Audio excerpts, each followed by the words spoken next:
Amén. ¿Qué tal, hermanos? Para mí es un agrado poder estar nuevamente con ustedes después de algunas semanas compartiendo el, el sermón. Y hoy día vamos a ver 20 versículos que en verdad están bastante cargados, ¿no? Que podríamos fácilmente desglosar 2 meses completos de puro sermón de estos 20 versículos.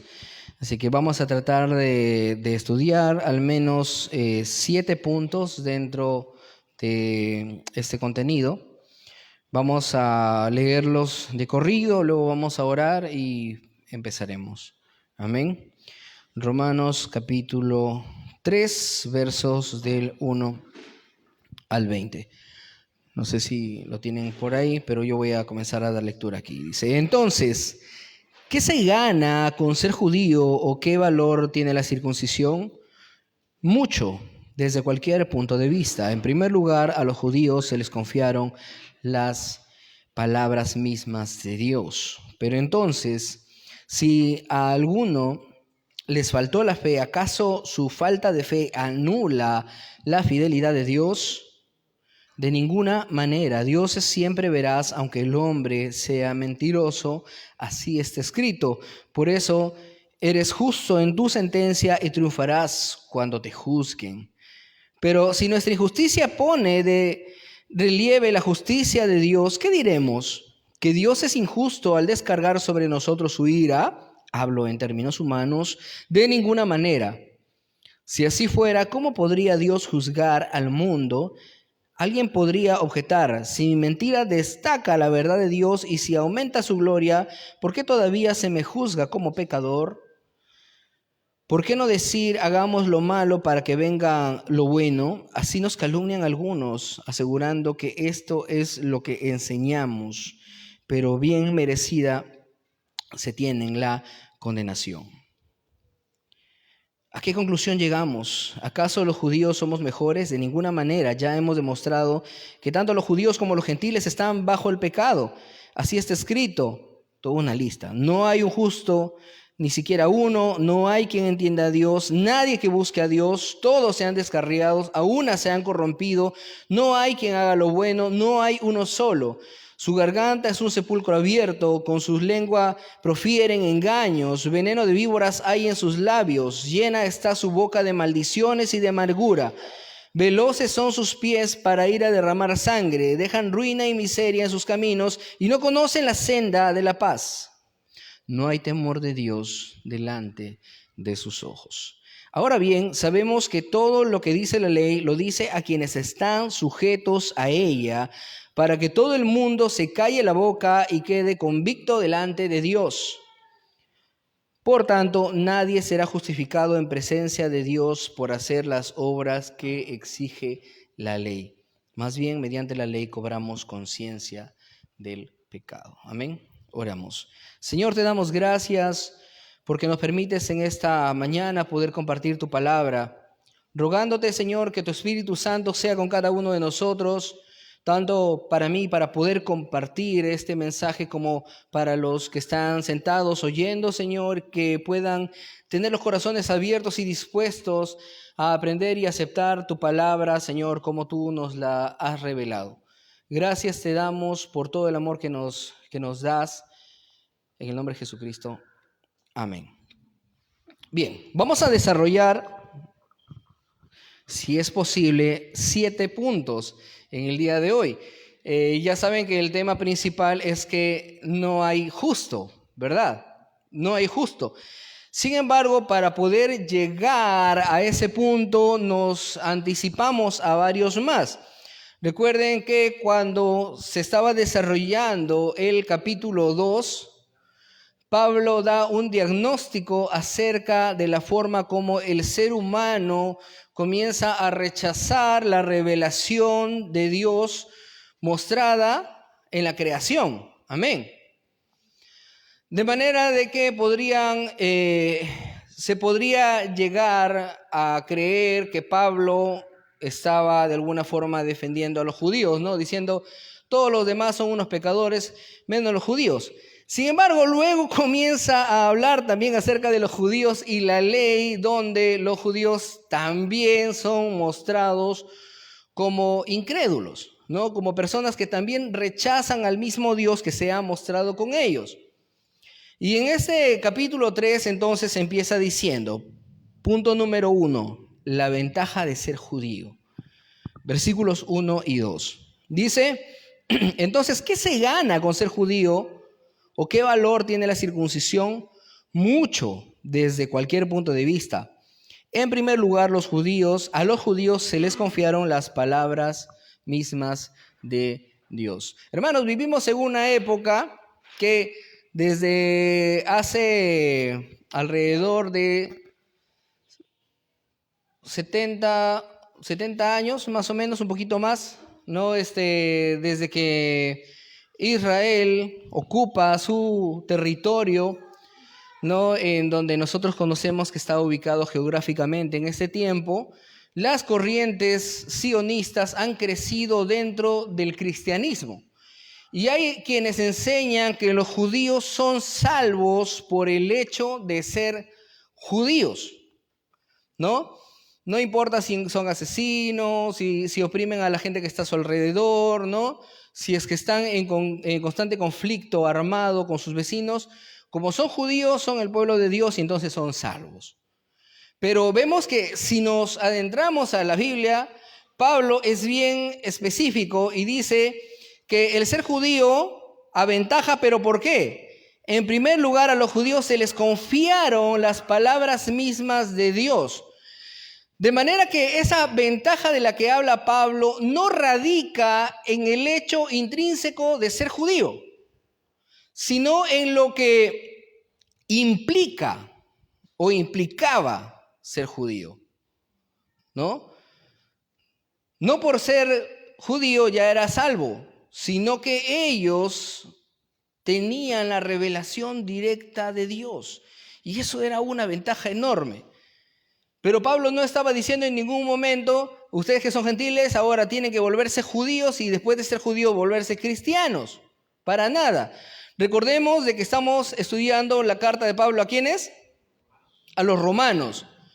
Y como tenía Pablo costumbre, siempre se dirigía en primer lugar ¿a quiénes? ¿Sí? ¿Recuerdan más o menos cuál era su proceso? ¿A quién se dirigía primero? A los judíos. Y cuando los judíos lo rechazaban, entonces ¿qué hacía? Ahora sí me voy a los gentiles, ¿no? Y esta iglesia en Roma tenía una mezcla de ambos, ¿no? Quienes se habían vuelto judíos prosélitos, ¿no?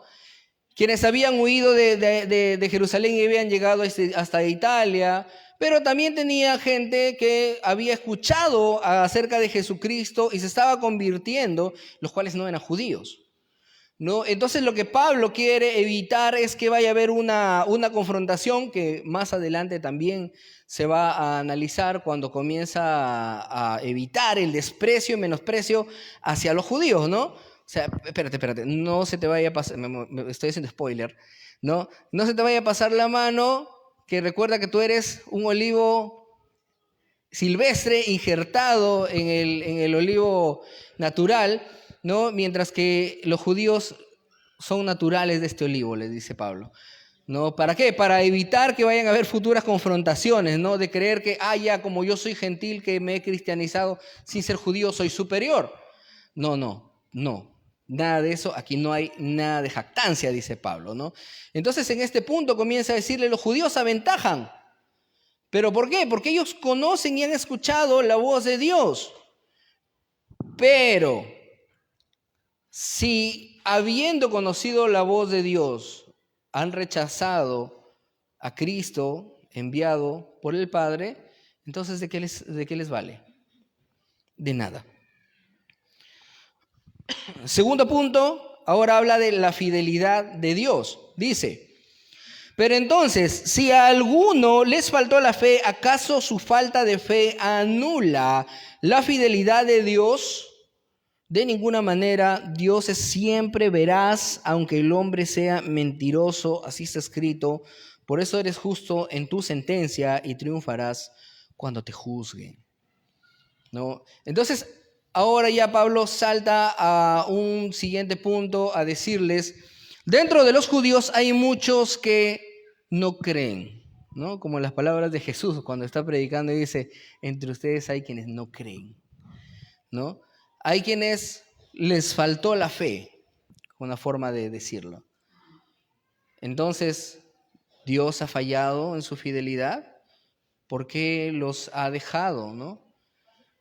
Pues no, Dios no ha fallado en su fidelidad. Dios es fiel. ¿Y cómo mostramos que Dios es fiel? Es sencillo, porque hay un remanente que sí ha creído, ¿no? Entre los cuales está el mismo autor, ¿no? Cuando Pablo comienza a afirmar en otra parte diciendo, yo también soy judío, de la tribu de Benjamín, fariseo, ¿no? Y obviamente todas esas cosas se las tiene por basura por causa del evangelio y el nombre de Cristo, ¿no? Pero podemos ver que el Señor definitivamente tenía un remanente dentro de este pueblo judío. Inclusive si nos vamos más atrás, cuando comienza la predicación de Pedro, ¿no? Después del día de Pentecostés, y comienzan a salvarse por millares, ¿no? 3,000, 4,000. Y nosotros podríamos de repente pensar que definitivamente el Señor desechó a todos los judíos. Sin embargo, esa es una prueba de que no lo hizo, ¿no? El Señor salvó dentro de los judíos a los que Él había elegido, ¿no? Aquellos que durante 3 años habían estado escuchando las predicaciones de Cristo de ida y vuelta, ¿no? El Señor hizo varios viajes de sur a norte por todo el territorio de Israel, de manera que cuando Pedro sale a predicar con el poder del Espíritu Santo, lo que hace es cosechar todo lo que el maestro había sembrado. Y vemos que era un gran número, ¿no? Un gran número, que luego fue a la conquista de todas las naciones después de que empezaron las persecuciones. De manera de que Dios se mantuvo fiel a su palabra, Dios se mantuvo fiel, ¿no? Y nosotros en este tiempo, hermanos, deberíamos evaluar exactamente lo mismo, aunque ya no en el contexto judío, sino en el contexto de cómo nos va día a día. Comienzas a tener problemas, comienzas a tener dificultades, comienzas a haber escasez económica, comienzan a haber enfermedades en tu casa, y lo primero que uno podría pensar es, ¿Dios me ha abandonado? Dios me ha abandonado. Dios, ¿por qué me está pasando todo esto a mí? ¿Qué estoy haciendo? Sin embargo, Dios dice, yo estoy acá por si acaso. Yo estoy acá. Lo que te pasa a ti es circunstancial, pero yo sigo fiel. Asimismo, en sentido contrario, ¿no? A aquellas personas que nosotros vemos que no están en el Señor, hacen lo que se les da la gana, son corruptos, son delincuentes, y uno nuevamente diciendo, Señor, ¿por qué a ellos les va bien? Y el Señor nuevamente respondiendo, yo estoy acá, yo me mantengo fiel. Ellos van a recibir su justo pago de sus actos. Así que recordemos de que la fidelidad de Dios es una esperanza tan grande para nosotros, pero también debe ser una forma de terror, porque Él es fiel en su bondad y en su amor, pero también es fiel en su juicio, hermanos. Verso 5 y 6.3. Ahora vamos a ver un poco de la soberanía de Dios versus la responsabilidad del hombre. Un tema de debate, ¿no? Un tema que conlleva a mucho más que solo 2 versículos, pero vamos a verlo porque estamos precisamente aquí en Romanos, versos 5 y versos 6. Pero si nuestra injusticia pone de relieve la justicia de Dios, ¿qué diremos? ¿Que Dios es injusto al descargar sobre nosotros su ira? Hablo en términos humanos, de ninguna manera. Si es así, si así fuera, ¿Cómo podría Dios juzgar al mundo?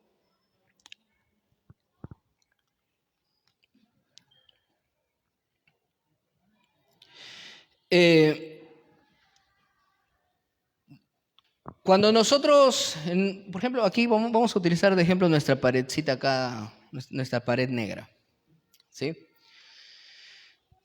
Y nuestro proyector. ¿Cuándo se nota más el proyector? ¿Cuando las luces están encendidas o cuando las luces están apagadas? Cuando están apagadas, ¿no? A eso se le llama, ¿no?, que esto se muestre de relieve.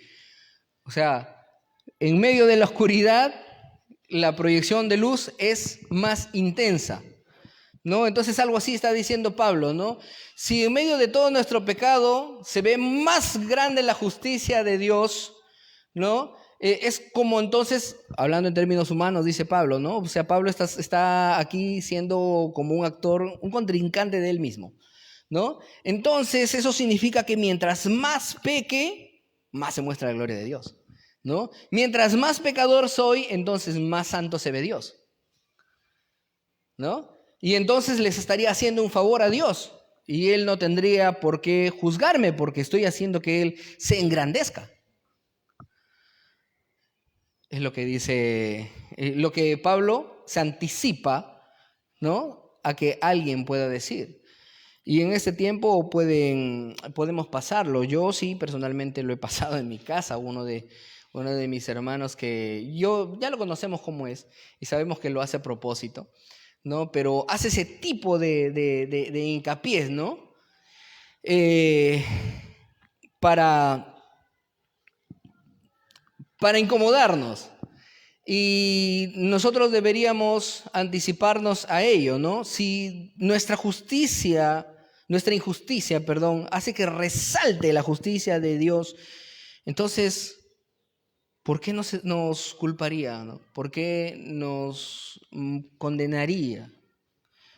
No hay ningún sentido, podría ser la acusación de muchos.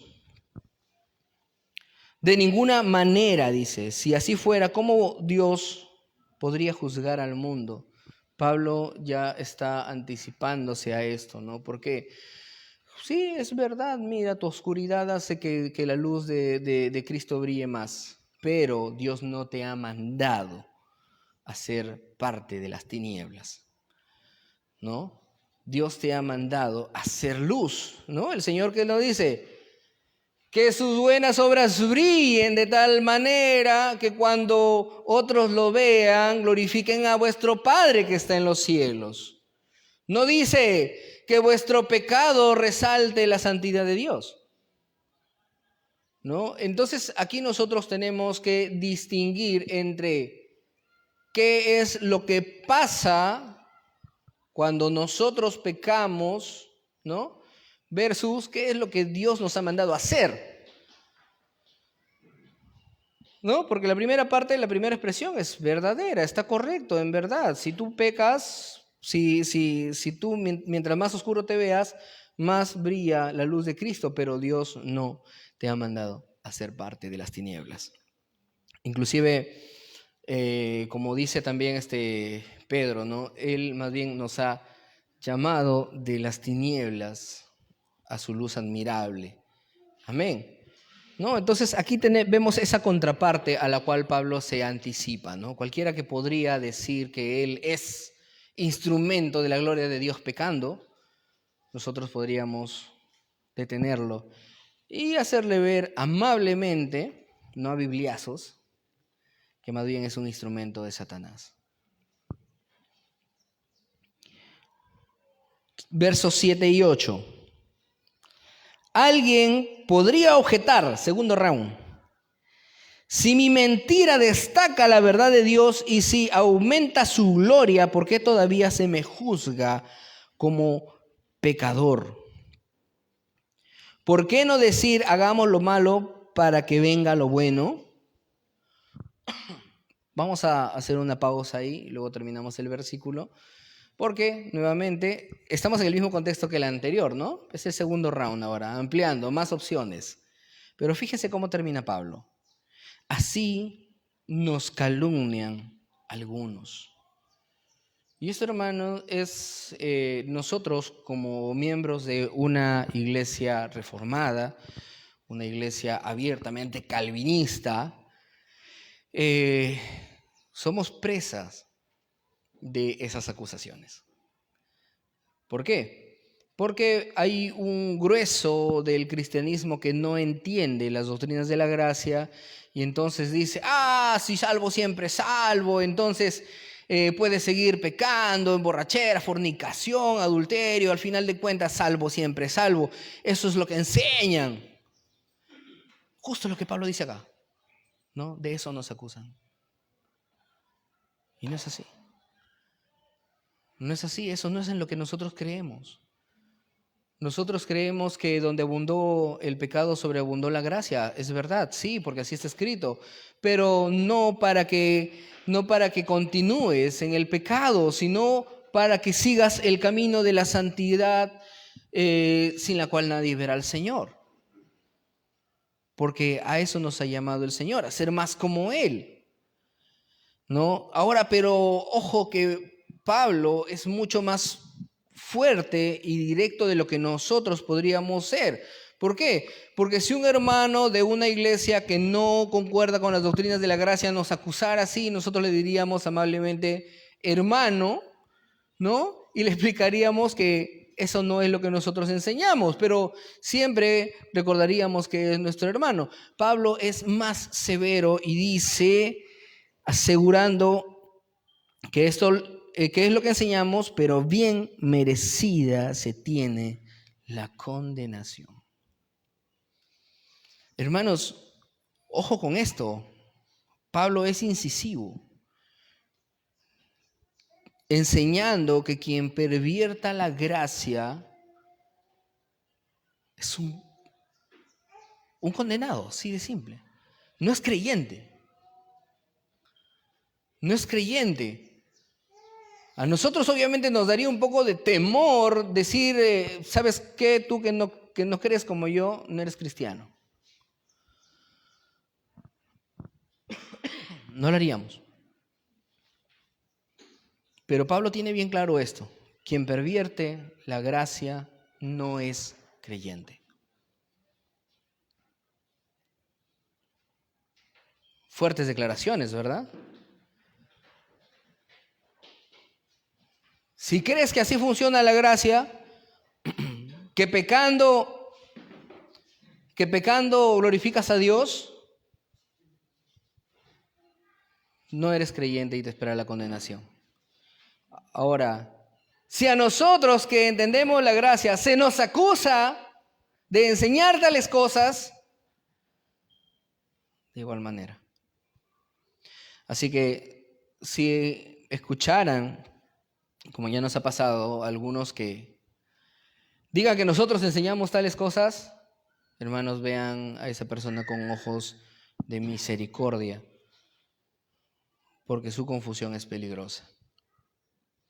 Yo he podido ver de cerca hermanos de iglesias sinceras que tienen miedo a la libertad que trae la gracia. Tienen miedo, ¿no? ¿Por qué? ¿Alguno de ustedes ha criado gallinitas en el campo? ¿Sí?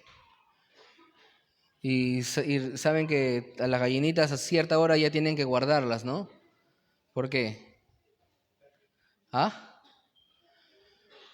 ¿Quién podría aparecer de noche? Los zorros, ¿no? Ahora imagínense que ustedes encuentran al zorro, ¿sí? Lo capturan y lo meten en una jaula, ¿sí? Y la jaula está ahí al lado de las gallinas. Entonces pasa un día, 2, 3, 4, 5, una semana, un mes. ¿Ese zorro habrá comido gallinas? No, ¿por qué? Porque está enjaulado, exacto. No, entonces nosotros decimos, este zorro ha nacido de nuevo, ¿no? Ya no le hace daño a las gallinas. Ya no le hace daño a las gallinas, come junto con ellas, ¿no? Entonces la gracia es como la apertura de esa jaula, ¿no? ¿Y qué va a hacer el zorro?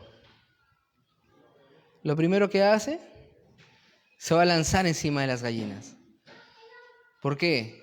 Porque esa jaula no lo hizo cambiar. Esa jaula solo lo tenía encerrado, ilimitado. Y muchas de las iglesias donde no se cree en la doctrina de la gracia, se afianzan de reglas y normas que los tienen enjaulados. Y entonces obviamente son personas, entre comillas, en santidad. Dales un poco de libertad y entonces probaremos si en realidad nació de nuevo o no. Y eso es a lo que ellos tienen miedo. Tienen miedo a que sus reglas y sus normas no funcionan. Porque lo único que resulta es la fe en Cristo que hace a una persona nacer de nuevo. Y una persona que nace de nuevo entonces puede seguir el camino de la santidad.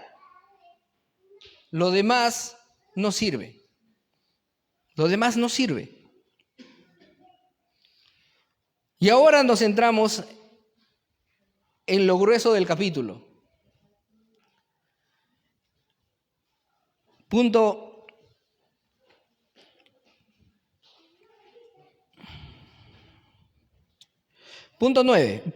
5, versículo 9. Finalmente, todos están bajo pecado. ¿A qué conclusión llegamos? ¿Acaso los judíos somos mejores? Ya. A esto querías llegar, Pablo. De ninguna manera. Ya hemos demostrado, en otra versión dice, ya hemos acusado, ya hemos denunciado que tanto los judíos como los gentiles están bajo el pecado.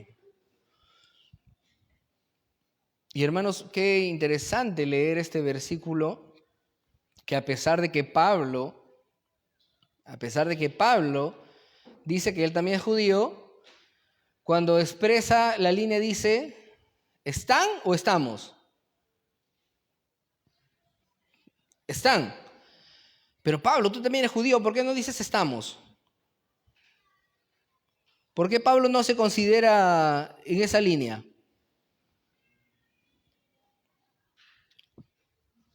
¿Saben por qué? Porque Pablo ya está en Cristo, ¿no? Y Pablo no podría decir, estamos bajo pecado, porque entonces diríamos, espérate Pablo, ¿tú eres cristiano? ¿Sigues bajo pecado? No, ahora ya distingue. No importa si eres judío o eres gentil. Si estás en Cristo, ya no estás bajo pecado. Pero mientras no importa si eres judío, si eres gentil, si eres esclavo, si eres libre, en nuestro contexto, si eres de Perú, si eres de Chile, ¿no? No importa si eres de Colombia, de Venezuela, o si vienes de un país de primer mundo, ¿no? Vienes de Noruega. No importa de dónde vengas. Sin Cristo estás bajo pecado. Y como algunos pastores dirían, nosotros creemos, o mejor dicho, las personas común y corriente creen que somos buenos, que a veces hacemos cosas malas. ¿Sí? Es lo natural. Tú cuando comienzas a hablar con alguna persona y esa persona puede decir, pero yo no le hago mal a nadie, ¿no? No sé si a ustedes les ha pasado, a mí sí, que escuchas a alguien diciendo, pero yo creo que no es necesario ir a la iglesia, lo importante es ser buena persona. Amén, lo importante es ser buena persona. El detalle es que no eres una buena persona. ¿Por qué? No somos buenas personas que hacemos cosas malas. Somos malas personas que bajo los estándares morales de nuestro mundo hacemos a veces cosas buenas. Amén. Vemos este personaje, siempre me olvido su nombre. Si es que alguien se acuerda, por favor, me lo dice. Conocido como Cara Cortada. No, Al Pacino es el actor. No, Tony Montana era otro. Tony Montana es el cubano. bueno, Cara Cortada o Scarface, ¿no? Que él venía de una familia italiana, ¿no? Cuando llega a Estados Unidos, se convierte en pupilo de un jefe de la mafia italiana y luego él asume su cargo cuando el mentor regresa a Italia.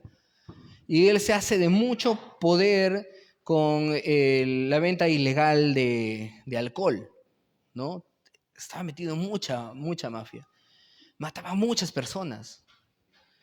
Sin embargo, a las personas que veían pobreza les ayudaba, ¿no? A las personas necesitadas les ayudaba, a los niños huérfanos de padres que él mismo había mandado a matar les daba regalos en Navidad, ¿no? Entonces, delante de muchas de esas personas era, wow, ¿no? Es un tipo muy bondadoso, muy bondadoso. Pero estas son cosas que las personas suelen, o solemos inclusive nosotros hacer, cuando sabemos que nuestra conciencia está un poco pesada y queremos aliviar la carga de una mala conciencia de las cosas que hemos hecho, y entonces comenzamos a actuar con bondad moral, ¿no? Para aliviar un poco eso.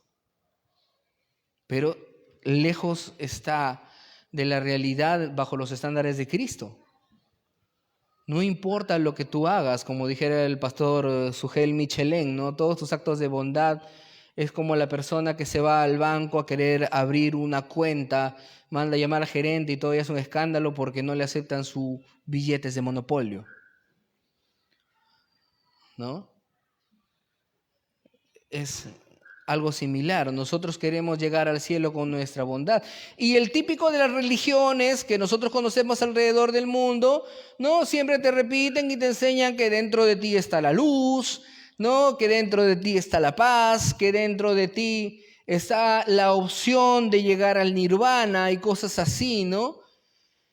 Cuando nos encontramos con la fe cristiana, cuando nos encontramos con las escrituras, nos encontramos con un diagnóstico completamente diferente y lo vamos a leer. Desde el verso 10 al 18, de corrido. Ahora, los que tienen tanto Biblias físicas como la aplicación de la Biblia, si ustedes tienen la Biblia física, conforme vayan leyendo, van a ver unas letritas al final de cada versículo, ¿no? Y esas letritas le va a conducir a citas en el pie de página. Los que tienen la aplicación virtual, al final van a ver como unas rayitas y la rayita le va a abrir versículos, ¿no? De tarea está que lo revisen. ¿Por qué? Porque Pablo, sabiendo que acaba de acusar a los judíos, lo que hace es comenzar a dar un compendio de varios versículos que incluyen Salmos, Eclesiastés e inclusive al profeta Isaías, ¿no? A modo de resumen, donde Dios constantemente está condenando a toda la humanidad, incluyendo a los mismos judíos. ¿Qué dice? Así está escrito. Ojo, nosotros como lectores del siglo XXI, ¿no? Lectores de este lado de la historia, nosotros podríamos decir a todos, así está escrito en Romanos, y comenzar a leer estos versículos que vamos a leer. Pero cuando Pablo escribió esto, cuando dice así está escrito, se refería al Antiguo Testamento, ¿no? Está citando el Antiguo Testamento, que ya les dije, Salmos, Eclesiastés e Isaías. Van a poder verlo en toda la descripción, ahí está el pie de página, lo pueden leer.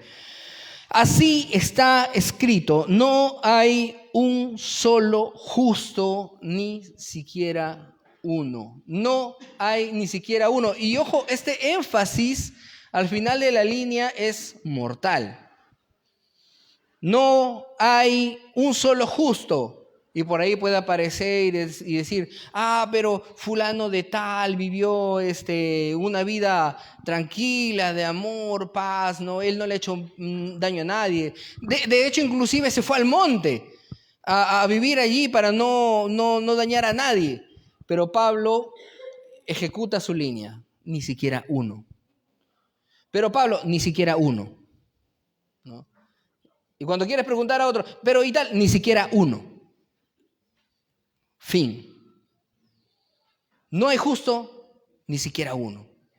No importa en quién pienses, no hay ni siquiera uno. No hay nadie que entienda. Pero Pablo, y los grandes científicos, las mentes brillantes. ¿Cómo vas a decir que no hay quien entienda? ¿Acaso estás diciendo de que son ignorantes? Y no estamos hablando de un entendimiento en temas de la ciencia. Estamos hablando de entender el camino hacia la salvación, hacia la justificación. No hay quien entienda. Nadie que busque a Dios.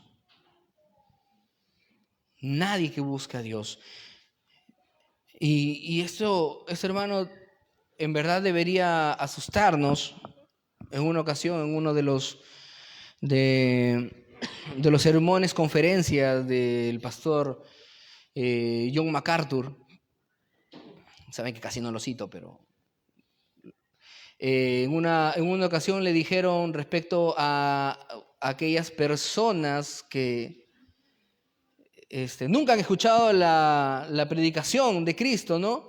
Y decirle, pastor, ir y predicarles y que rechacen a Cristo no es condenarlos, porque entonces ellos podrían salvarse por la ley escrita en sus conciencias. Más adelante vamos a leer cómo Pablo catapulta también esa idea.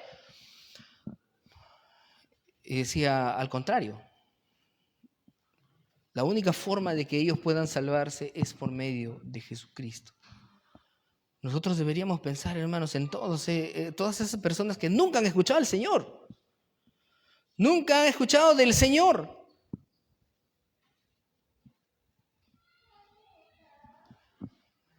¿Cómo es que ellos se van a salvar? Haciendo lo bueno. Es que nadie puede hacer lo bueno. Y es donde nosotros deberíamos, hermanos, despertar en nuestra labor misionera.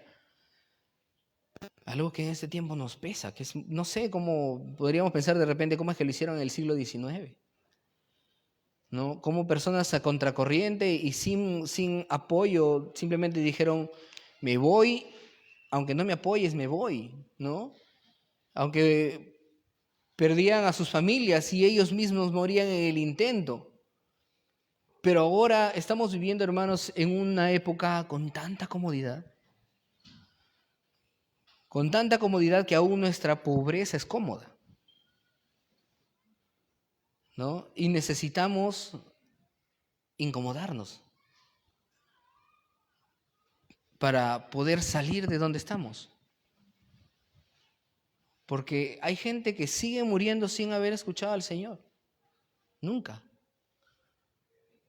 ¿No? Y ellos no tienen ninguna alternativa de salvación fuera del Evangelio. Nadie busca a Dios. Por eso cuando Pablo le dice a Timoteo, predica el Evangelio a tiempo y fuera de tiempo. A tiempo y fuera de tiempo. ¿Cómo es eso, Pablo? ¿Cómo es eso, Pablo? Es sencillo. Porque hay personas que quieren escuchar, hay personas que no van a querer escuchar, pero que necesitan hacerlo.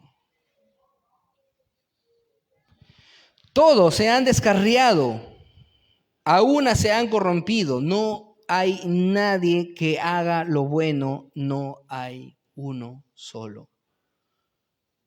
Podríamos repetir las preguntas de hace rato, ¿no? Pero fulano tal, no hay uno solo. Vean cómo Pablo se asegura de hacer ese doble respuesta de lo mismo, ¿no? No hay uno solo. Que no quede dudas.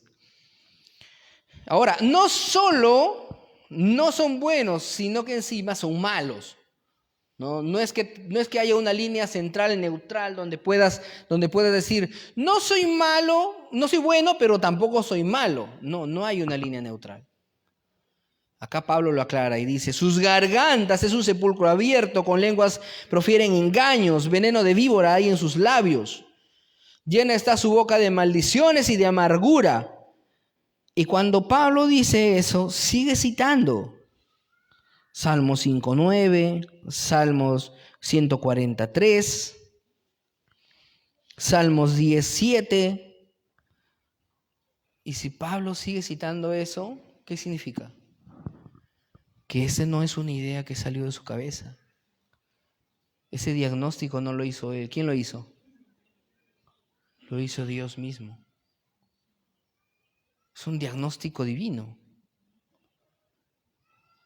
O sea, nosotros no podríamos ni siquiera intentar justificarnos o justificar a alguien con esa línea diciendo, no, Pablo, estás exagerando. Porque si Pablo estuviera acá, él podría decirte directamente, esas no fueron mis palabras. Es la palabra de Dios.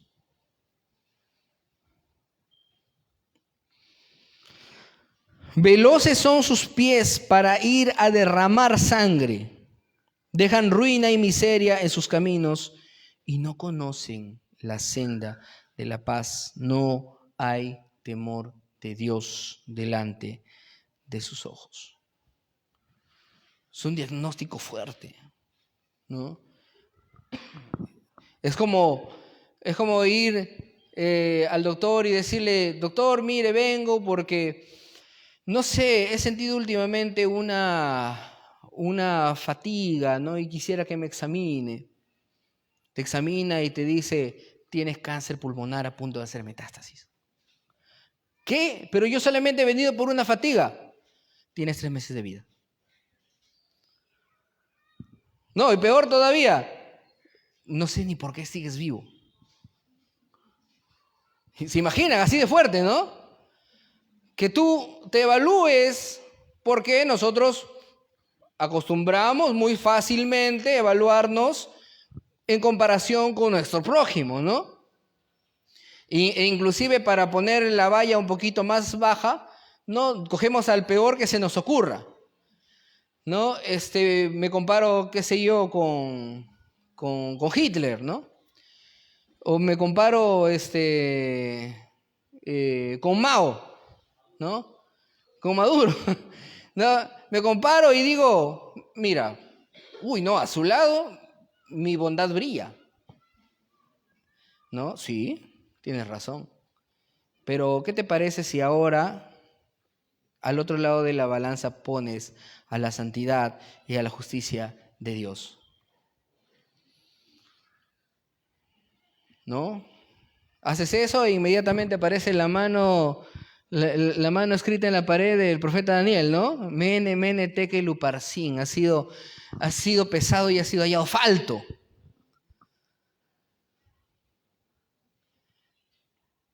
No podemos, simplemente. Sumamos toda nuestra bondad junta para compararnos a la bondad y la justicia de Dios y salimos debiendo. Por eso no hay razón alguna de creer algunos engaños de algunas sectas que te dicen, en el final de los tiempos vas a ser pesado tu bondad versus tus obras malas, ¿no? Y si tus obras buenas pesan más, te vas a ir al cielo. ¿Cómo que mis cosas buenas contra mis cosas malas? O sea, hay que ser recontra inconsciente. No, yo he escuchado de personas que dicen que no pecan. No voy a decir nombre, pero hace unos años, cuando estábamos todavía en Zarumilla, justo hablando acerca de, me parece que era Romanos 5, la justificación por la fe, estábamos en la serie de los Romanos. Al final se me acercó alguien y me dijo, yo no estoy de acuerdo con lo que ha enseñado porque usted dice que nosotros como cristianos seguimos pecando, pero yo no peco. No volvió. No volvió. No había forma de convencer a esta persona de que todos somos pecadores. Es triste. Es triste cuando una persona está completamente segura de su, entre comillas, santidad. Desenlace. Ahora bien, sabemos que todo lo que dice la ley lo dice a quienes están sujetos a ella, para que todo el mundo se calle la boca y quede convicto, culpable delante de Dios. Por tanto, nadie será justificado en presencia de Dios por hacer las obras que exige la ley. Más bien, mediante la ley cobramos conciencia de pecado. No sé ustedes, yo antes sí pensaba en esa idea de que en el Antiguo Testamento se salvaban por la ley y en el Nuevo Testamento nos salvamos por la gracia. Completamente falso. Nadie se salva por la ley. ¿Por qué? Porque tú puedes ir, ¿no? Como el niño que sale alegre a su casa, ¿no? Y dice, mira papá, me he sacado 20 en matemática. Y el papá le contesta, ¿quieres que te felicite? Es tu deber. Es fuerte, ¿no? Aunque sabemos de que ahora tenemos que incentivarlos, ¿no? Y no desanimarlos, pero en realidad es nuestro deber hacer el bien. No, me voy a ganar el cielo porque estoy haciendo cosas buenas. No, es tu deber hacer cosas buenas.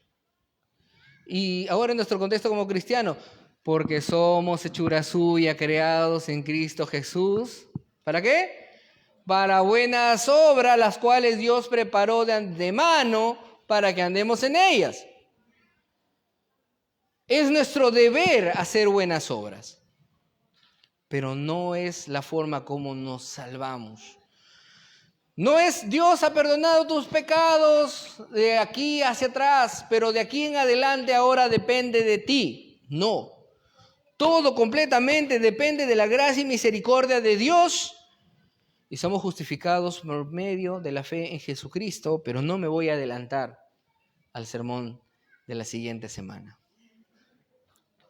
donde aterrizamos todo eso, ¿no? Así que hermanos, no se vayan angustiados, somos justificados por medio de la fe, eso sí lo sabemos, ¿amén? Amén. Pero hoy día estábamos en el diagnóstico previo. Así que recuerden, hermanos, es nuestro deber hacer el bien, pero no vamos a ser justificados por eso. Amén. Nos ponemos de pie.